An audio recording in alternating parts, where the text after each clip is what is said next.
When Pink Floyd is mentioned, it seems The Dark Side of the Moon and The Wall come to mind first, rightfully so, seeing that they are touchstones in music history. But for me to do my first video about Pink Floyd, I had to start with my personal favorite, Wish You Were Here, that so perfectly encapsulates the spirit of loss, disillusion, and absence. Let's find out what the motivation behind the song was and why composers David Gilmour and Roger Waters consider it to be one of Pink Floyd's finest compositions. This is the story of Wish You Were Here.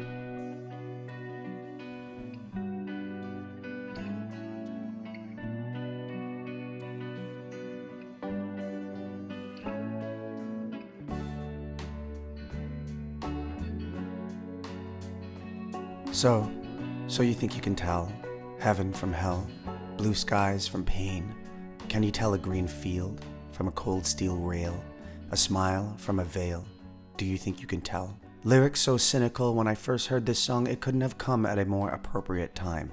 High school. Lyrics like these are formidable when a young person is coming to realize their place in the world. It continues to berate us with a barrage of questions, like did they get you to trade your heroes for ghosts, cold comfort for change, or walk on part in the war for a lead role in a cage? All of us throughout our lives, not just our adolescence, will struggle with what we are and what others want us to be or want from us. The question this song asks me in a way is, did they make you trade your guitar for a job you hate? What question does it ask you?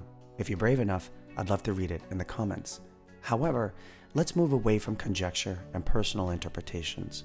Written by Roger Waters and David Gilmour, whom rarely collaborated, David Gilmour is playing the opening riff in the studio, but faster than we come to know it. And Roger Waters noticed there was something special there, Roger says. It's one of those strange songs that came to me very easily because David Gilmour had been playing the riff, and I'd been listening to it and going, what's that?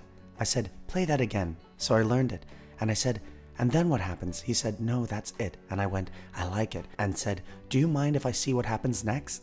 So I played a few chords and wrote the song very, very quickly, as I recall, probably in an hour. It was one of those happy times when stream of consciousness works and words come out. The ease of creating the song must have been a breath of fresh air as the band was overwhelmed with difficulties. Dark Side of the Moon had catapulted Pink Floyd into the rock stratosphere, but of course that presents a looming issue for the band to create a follow-up record. All this is happening while Pink Floyd's frontman Syd Barrett was suffering from a mental breakdown and crippling LSD addiction.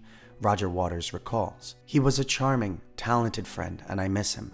But I've been missing him since 1968 because he succumbed to some sort of mental illness which you might call schizophrenia. But the fact is that if it happens to somebody, it prevents them from communicating with friends, loved ones, with anybody. They really do develop a wall, and Syd developed a wall, and it was extremely sad. Many fans of Pink Floyd directly correlate Wish You Were Here as a tribute to Syd. And in the commentary for The Wall, Roger Waters does state that the inspiration for many of their songs was Syd Barrett's battle with schizophrenia. But it goes further than that.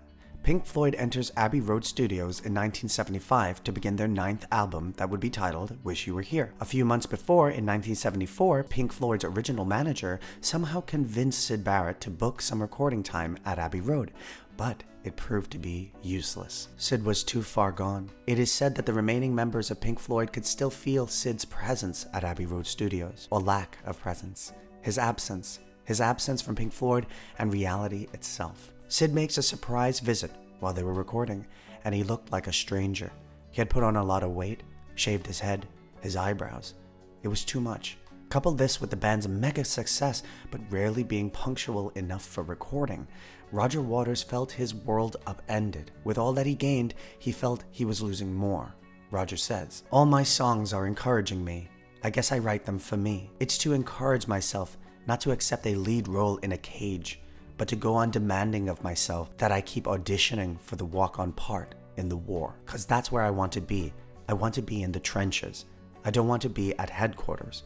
I don't want to be sitting in a hotel somewhere. I want to be engaged. Wish You Were Here and its tale of absence became a summary for the recording process and Syd Barrett's fall into madness, and went on to be the title of the album, which makes so much sense now knowing this tragic story.